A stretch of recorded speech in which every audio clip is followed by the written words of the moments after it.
Eastlake. This is KIRO Radio, 97.3 FM. News and talk, powered by the Pacific Northwest. The Fastest 15, it's brought to you by IRG Physical and Hand Therapy. They allow us to bring this to you commercial-free. This is our number... It's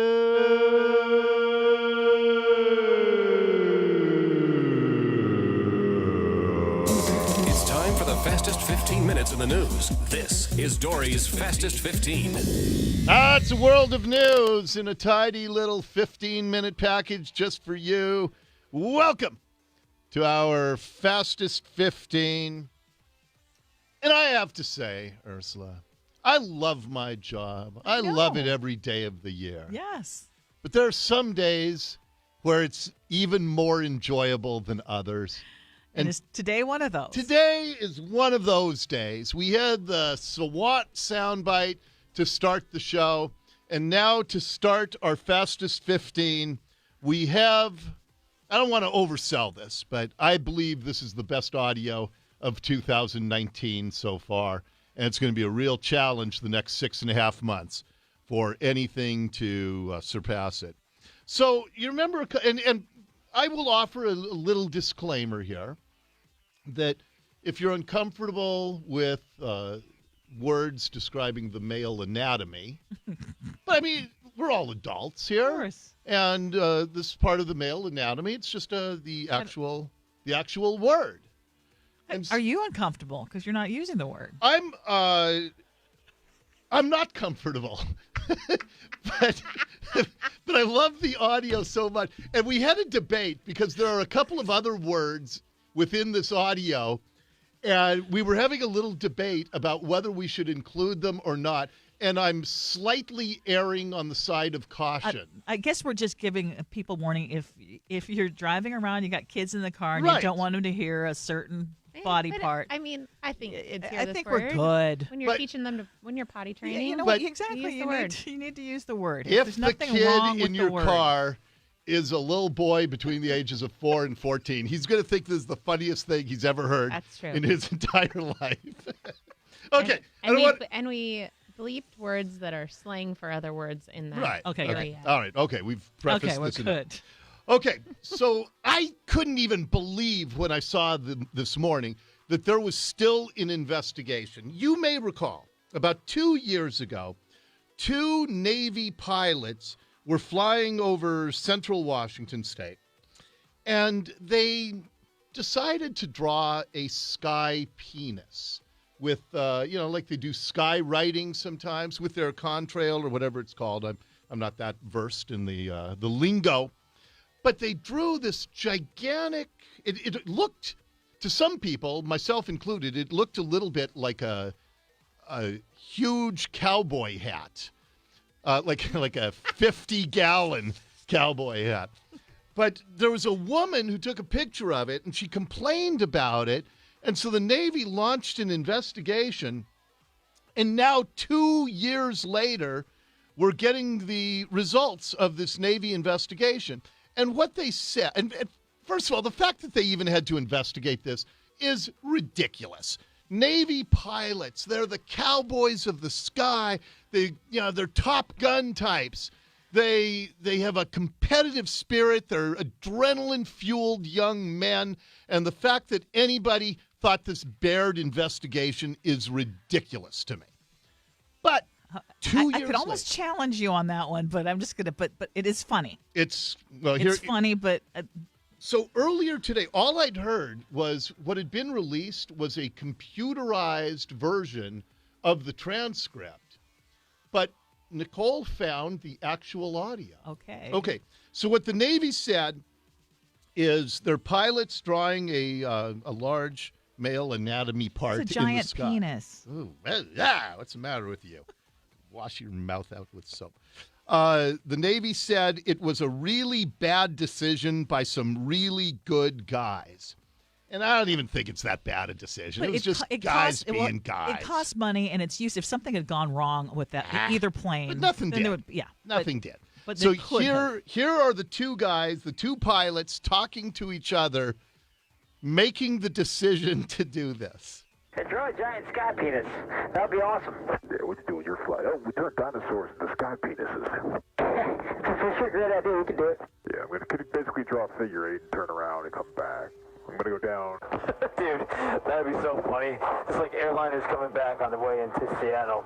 Just this big giant penis. Oh my gosh, this guy sounds like it's like Beavis and Butthead. Dude, that would be so funny. Airliners will see it. The difference in their voices is so fun because one's such a deep voice, the other one's such a ha ha ha. Okay, so then one of them executes his piece of art, and they marveled at it with each other. Yeah, see it there. Just kind of like pigtail it to the left because you already got the split. Is that what you're doing, the split? Yeah, come back for speed. That's what, dude. Yeah, they're going to be a little lopsided. That's all right. Man, I gotta say, that looks pretty good. You are a natural-born artist. Man, this is like the biggest penis I have ever seen. All the airliners are going to be seeing that, Seattle. Boys will be boys. And they were very proud of their work. If you like do a pass, make sure it's kind of scribbled out. I mean, it's staying there quite a long time. It's not dissipating at all. Hey, well, I tell you, that's a great penis right there. That's a great penis. Make the Navy proud. Oh, damn. That is the instigator for sure. Oh, so the Navy investigation has finally been completed, and it looks You know what like they they're going to be what they okay. concluded? The incident was not premeditated, and superiors described the two lieutenants as fine officers. Yes, they're good servants of our country, and I guarantee you, 99.999% of all acts involving that body part are not premeditated. So, of course, it was a spontaneous thing by these guys. So that's what it sounded like as they created havoc in the skies over central Washington. And we've got other good audio here in the Fastest 15. Next up, I had a few years ago, remember that guy who got trapped? And I don't remember if it was Bryce Canyon. It was a canyon in Utah.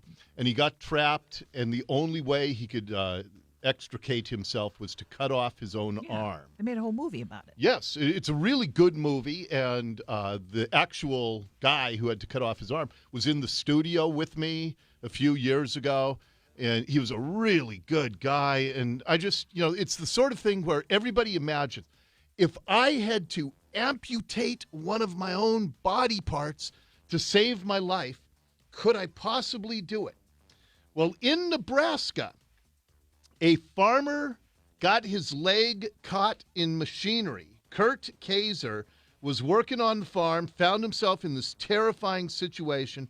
His leg got stuck in a piece of farm equipment. He was unloading corn. He was alone. He realized he was going to bleed out, and he had to quickly make a decision.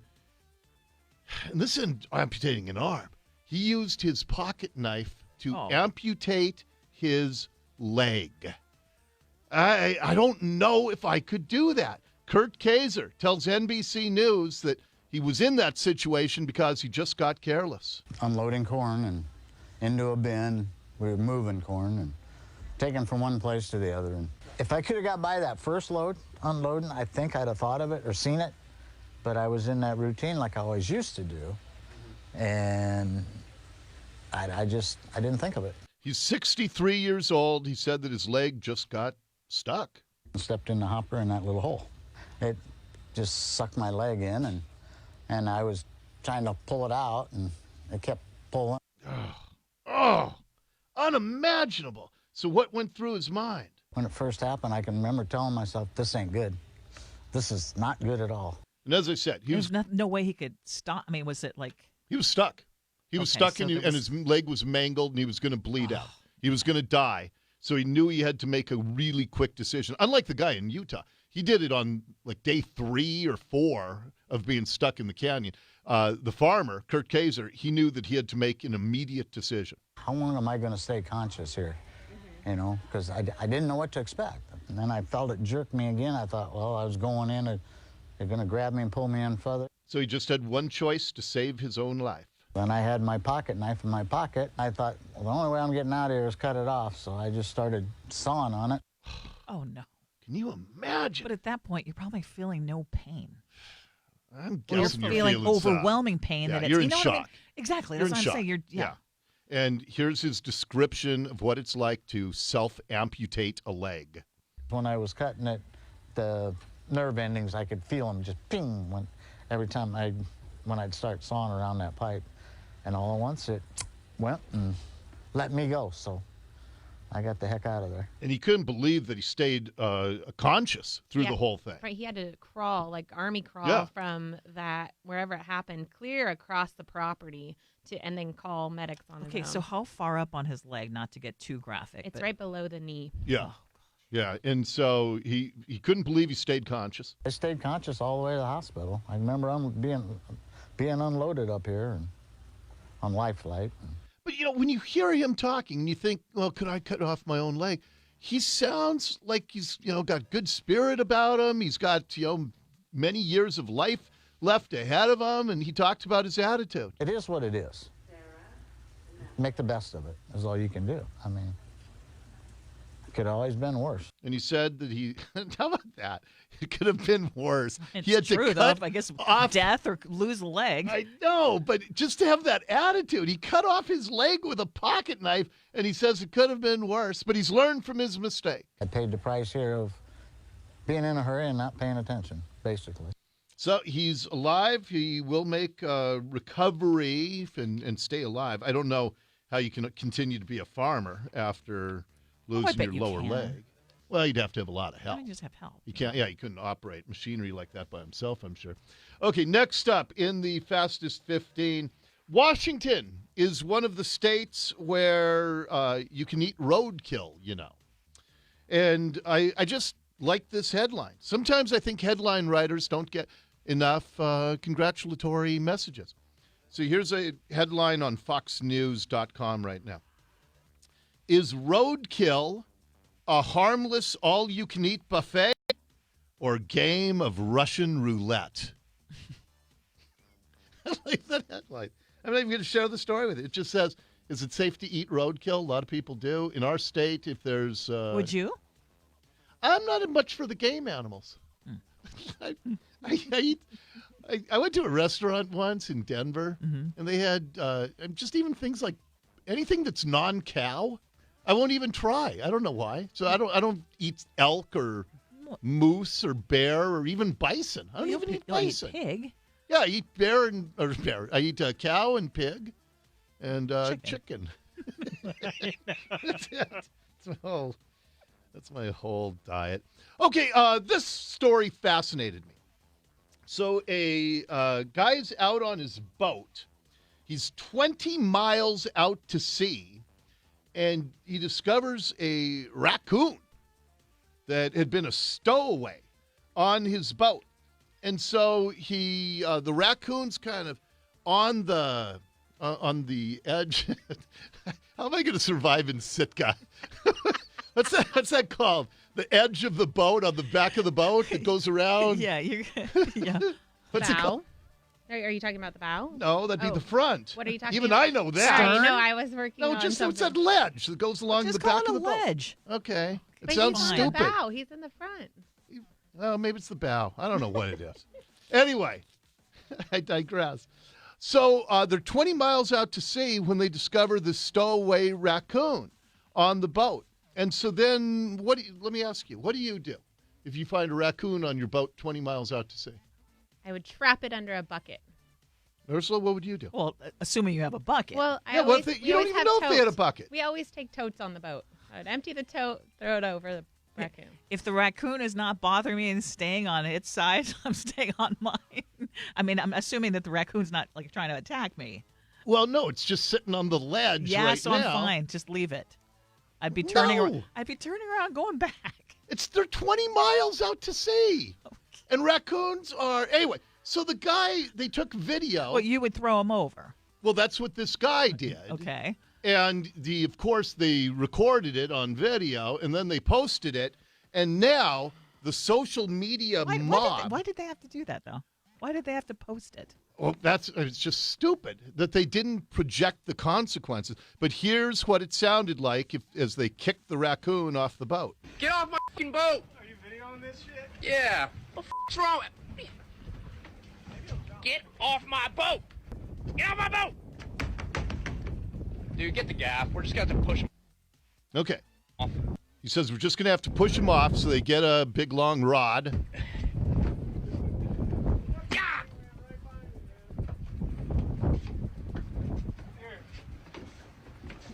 There he goes.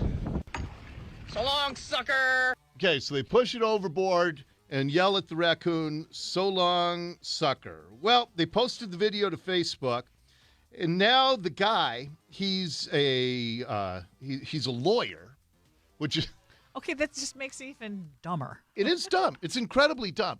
But did he do anything wrong? Well, remember how we were talking about yesterday, the puppy that was given beer? I feel more sorry for this raccoon than I do the puppy. But do you realize what vicious I do. I know how mean creatures raccoon? I'll tell you a story about a guy I know back in high school. He was up near the Windies in Ballard, 85th and 32nd. He hit a raccoon. Felt horrible. Raccoon's laying in the street, but he sees that it's not dead. So he got a blanket, scooped up the raccoon, put it in his back seat, and was going to drive it to the 24-hour emergency vet hospital down by Inner Bay. The raccoon, about a quarter of the way between the Windies and Inner Bay, it kind of came to. It ripped the back seat of my friend's car to ribbons. They have was scared. They have the sharp. Yes. What do you think this raccoon on the boat would be? He'd be a vicious killer. He could tear up all of the seats, the Okay. the cushions. Well, I can't think of any words. I I don't know but- maritime but words. You will after next week. But if this attorney had just done, pushed him over, not sound so gleeful, videotape it, put it out there for everyone to see, I think the reaction that's true. would obviously be different. the But it sounded like he was raccoon, just into it. he said that he wished he could have returned the raccoon to shore, but that it was running around the boat, hissing and growling. And he said that, he thought it was going to attack him and his buddy, or that it would tear things up. And no, it was stupid to post it, but it doesn't change what he did. And what he did is entirely reasonable. You don't want to be on a boat with a vicious raccoon. Well, how he described it after the fact, but it looks like he was trying to go viral with, "Oh my gosh, I'm such a macho person. Look what I'm going to do to this Would raccoon." you have been able to do that? You Would- can't kill a bird or whatever. I don't Or know. squirrel. This particular raccoon looked really vicious. He was even wearing a mask. So, okay, there you go. That is your fastest 15. This has been the fastest 15 minutes in the news. Fast. Dori's fastest 15. You give us 15 minutes, we'll give you the world. I guess I'm curious what you think. Do you think the guy, because the animal rights people are trying to destroy this guy now? Send me a text, 98973, the Online Trading Academy text line, 98973. Ursula's going to check the news, and then we're going to talk with a guy who is chronicling just how bad the needles and the trash and the feces have gotten around our region. That's coming up next.